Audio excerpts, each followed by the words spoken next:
Ok, aujourd'hui vidéo sur se passer d'une carte bleue. Voilà. Euh, Pourquoi, comment je fais, où est-ce que j'en suis, je vais vous parler de tout ça. Alors, bien évidemment, il y a 40 ans, quand la carte bleue est arrivée sur le marché, je crois que ça fait à peu près 40 ans, personne n'y croyait. Un petit bout de plastique qui sert à payer, ça dématérialise l'argent espèce, l'argent palpable. Et donc, c'est retiré directement sur notre compte en banque. Ça fonctionne de plus en plus, puisque de plus en plus de gens ont une carte bleue et payent avec une carte bleue, parfois pour 2-3 euros, puisque les commerçants se mettent aussi à la page, s'adaptent et acceptent de plus en plus ça. Mais à chaque fois que l'on paye avec un TPE, avec la carte bleue, ça demande, ça demande des frais aux commerçants. Donc, c'est pas très rentable pour lui de ce côté-là. Alors, comme tout le monde, il y a eu un moment où j'utilisais de plus en plus ma carte bleue. C'est-à-dire que j'avais tout le temps ma carte bleue sur moi et parfois j'avais 0 € en espèces sur moi, rien du tout. Je payais tout comment en carte bleue, à part par exemple si je savais que je devais payer par exemple que j'allais m'acheter un truc à 1 ou 2 € ou payer un parking, voilà. Là tout de suite je prenais 2-3 € sur moi mais pas plus. Toujours la carte bleue, je payais.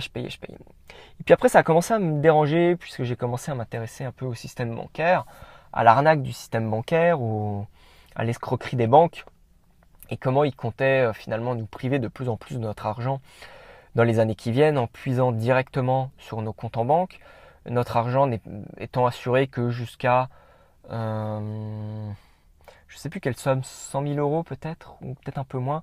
Enfin voilà, pas qu'ils nous fassent comme à Chypre où ils prélèvent directement sur les comptes en banque, ce qui est pourtant prévu maintenant et autorisé depuis pas longtemps, le début de l'année, je crois le 1er janvier 2016. Enfin voilà. Donc moi ça fait à peu près un an que je paye essentiellement en espèces. J'ai complètement inversé ma tendance. Déjà parce que de payer en carte bleue, ça permet d'être suivi, de savoir toutes les transactions que l'on a fait, donc de savoir ce que l'on achète, où l'on achète et surtout où on est. Si vous êtes censé être à tel endroit et que vous payez avec votre carte bleue à l'autre bout de la France, on vous repère. C'est comme dans les films ça. Mais on peut remonter à vous facilement. On peut également savoir ce que vous achetez. Donc ça c'est principalement pour les achats qu'on fait en ligne sur internet qui est le problème. Les commandes en ligne, on en fait de plus en plus et bien sûr à chaque fois on peut savoir ce que l'on achète, où et quand, quelle somme.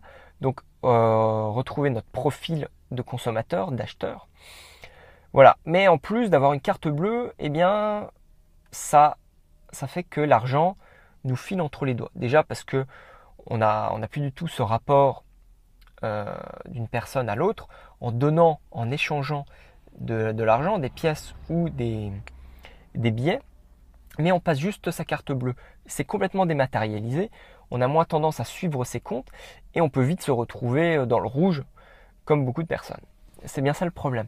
Donc on a moins de rapport à l'argent, on suit moins ses comptes et l'argent est on a l'impression d'en avoir indéfiniment et en même temps de ne pas en avoir puisque on n'a rien dans les poches réellement à part une carte en plastique de différentes couleurs. Voilà, donc le fait de ne pas être suivi, de ne pas être tracé, de mieux tenir son compte, ça donne aussi plus envie d'aller acheter, d'avoir de la monnaie, d'aller acheter chez des producteurs locaux. On réfléchit aussi également plus à ce que l'on va acheter, d'avoir vraiment X billets de 20 €, de 10, de 50 sur soi. Ça facilite sa comptabilité. Moi j'ai plus tendance à surveiller comment j'achète, ce que j'achète, comment je dépense, à quel moment. Donc je fais beaucoup plus attention en tant qu'acheteur, euh, éveillé on va dire, si on peut dire ça. En tout cas attentif, attentionné. Voilà, j'ai un rapport différent à l'argent, je dépense beaucoup moins maintenant. J'ai moins tendance aux achats compulsifs. Dans un moment de stress, de prendre ma carte bleue et j'achète pour combler mon vide en moi ou mon stress. Certains vont le combler en mangeant, d'autres en allant acheter. En tout cas, je sais que quand j'étais étudiant en médecine, ça c'est pour l'anecdote, On avait le syndrome, moi et beaucoup d'amis, on avait, enfin pas tout le temps, mais on avait pas mal le syndrome du lendemain de la garde. C'est-à-dire qu'on avait été tellement oppressé par notre garde de 24 heures, à subir des choses par les patients, quand on était aux urgences, à nous demander des trucs, à faire n'importe quoi, à bosser à un tel rythme, à ne pas dormir, que le lendemain on avait besoin de compenser, souvent en allant acheter, faire du shopping, et on dépensait. On achetait beaucoup de gadgets qui servent à rien. Alors ça pouvait être des livres parfois, des vêtements, ça pouvait être de la malbouffe, aller au cinéma, du shopping vestimentaire, enfin des vêtements, voilà. Donc beaucoup de trucs inutiles et on compensait comme ça. Puis après on allait dormir, on s'effondrait dans notre lit ou l'inverse. Enfin bon, ça c'était, moi j'étais comme ça un moment. Donc maintenant je préfère payer en espèces, c'est beaucoup mieux, moins surveillé, on fait plus attention. Alors, faut pas se leurrer, hein. L'objectif des élites du système bancaire, c'est de faire disparaître l'argent espèce pour une simple raison, c'est qu'on paye tous et de faire disparaître les chèques. Donc, chèques et espèces disparaîtraient pour qu'il n'y ait plus que la carte bleue pour qu'on puisse être surveillé. Donc, savoir ce que l'on dépense. Surveiller toutes les transactions, puisqu'ils ont peur que d'une chose, c'est qu'on blanchisse de l'argent. Je ne sais pas pourquoi ils ont peur que de ça. Enfin, ça c'est la raison officieuse, hein, celle qu'ils nous donnent. Vous voyez bien, maintenant les transactions en espèces, on peut plus acheter, je crois que c'est jusqu'à 1000 euros. Tout ça parce qu'ils ont peur que si on achète pour 2000 euros, ils ont peur qu'on blanchisse de l'argent ou que ça soit des terroristes qui aient acheté des armes. Ouais. Sauf que toutes les armes, sauf que le terroriste, quand il va s'acheter ses armes, il le paye pas en espèces. Hein, enfin pardon. Voilà, donc c'est pas du tout, c'est n'importe quoi. Mais c'est juste pour plus nous fliquer. Et bien sûr, à terme, plus que la carte bleue, c'est la puce RFID qu'on vous implante sur la peau, sous la peau. Vous payez directement. Hein, il y a déjà des soirées d'implantation de puces RFID. Donc, la puce RFID, je vous en parlerai une autre fois. Mais en gros, c'est pour payer. Aux États-Unis, ils veulent débuter. Ça existe déjà pour tous les enfants qui sont au collège, lycée. Sinon, ils ne les laissent pas rentrer. En Suède, je crois qu'ils avaient testé. Si vous n'aviez pas la puce implantée dans telle entreprise, vous pouviez même pas manger, vous pouviez même plus faire de photocopie. Enfin, tout fonctionne avec ça. Bien sûr, tout ce qui est électronique est piratable à un moment donné. Donc, en plus, au niveau des effets sur le corps, c'est une horreur. Mais ça, c'est l'avenir. Enfin, l'avenir qu'on veut nous imposer, mais que nous, on ne veut pas. Mais le meilleur moyen de nous l'imposer, c'est qu'on le demande et qu'on en soit d'accord. C'est pour ça que les soirées d'implantation de puces, comme il peut y avoir à Paris ou dans d'autres grandes villes, eh bien, les gens sont volontaires. Donc ça modifie l'esprit. Les gens le demandent eux-mêmes parce qu'ils trouvent ça cool. Voilà, c'est comme ça qu'on fait avancer. Donc moi, je vous dis, payez de plus en plus avec vos espèces. Hein. Alors les espèces, ça doit représenter moins de 10% de l'argent. La plupart de l'argent qui circule dans le monde n'existe pas. C'est juste de l'argent virtuel, tout comme la dette est virtuelle aussi, elle n'existe pas. Hein. Par contre, l'argent que vous donnez à l'État, lui, il existe réellement. Voilà. L'argent qu'on vous pique existe réellement. Mais quand vous faites un emprunt, par exemple, vous faites un emprunt, je sais pas, pour une voiture, 10, 20 000 euros, juste ça par exemple, le banquier va juste créditer votre compte de 10 ou 20 000 euros, mais il l'a pas créé, il n'a pas créé 20 000 euros en billets, il a juste tapé sur son ordinateur quelques chiffres, 10 suivi de 3 zéros ou 20 avec 3 zéros, mais c'est du faux argent qui n'existe pas. Par contre, vous allez réellement le rembourser avec votre argent, qui est de l'argent échangé contre votre temps passé dans un bureau. Donc, faut bien, rappelez-vous bien que l'argent est tout simplement du temps de votre vie que vous échangez. Voilà. Donc, rien que ça doit faire réfléchir. D'ailleurs, je repars sur une anecdote de médecine. Quand j'étais externe en médecine, 4, 5, 6e année, on était payé 20 ou 25 euros pour 14 heures de garde. Hein, sachant que je connais pas beaucoup de monde qui actuellement, même les brancardiers, ne bossaient pas pour 20 euros les 14 heures. Hein, faut pas être fou, quoi.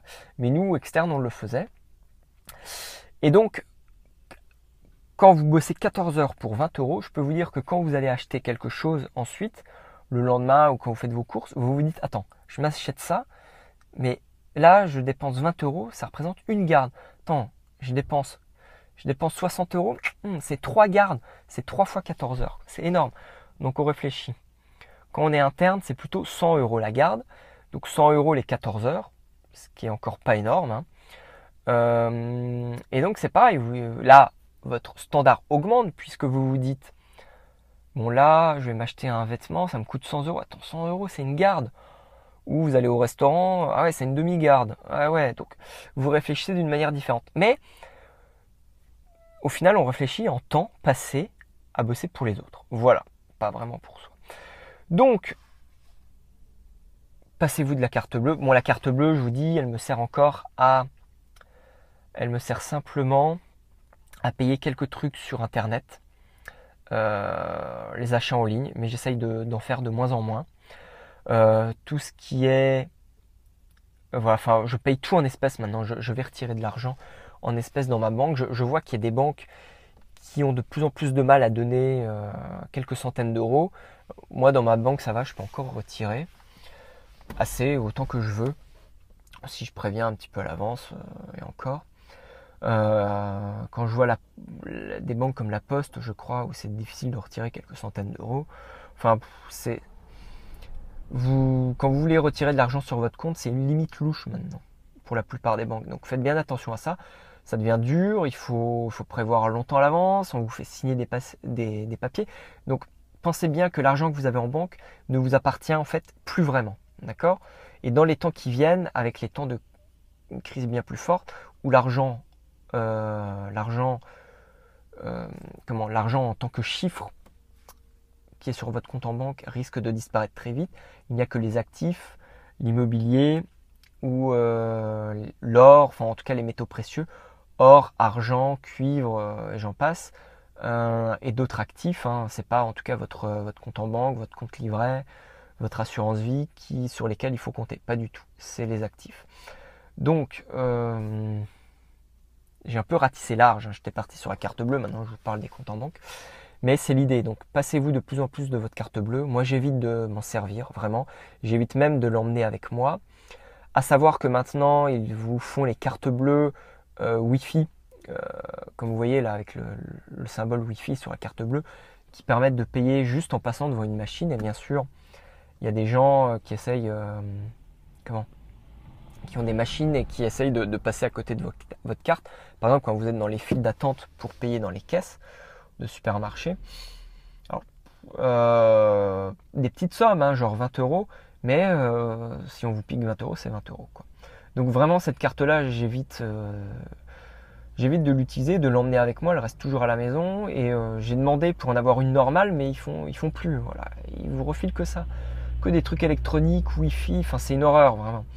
Donc tant que vous pouvez encore payer en espèces, payez en espèces, quoi. Privilégiez les circuits courts, achetez de moins en moins en ligne. Moi, j'essaye de diminuer, je vous en reparle. Bon, dites-moi où vous en êtes par rapport à vos moyens de paiement, au système financier, voilà, avec votre argent. Partagez cette vidéo si elle vous a servi à quelque chose, si elle vous fait réfléchir. Et puis, on se retrouve bientôt. Ciao et likez. Allez, salut!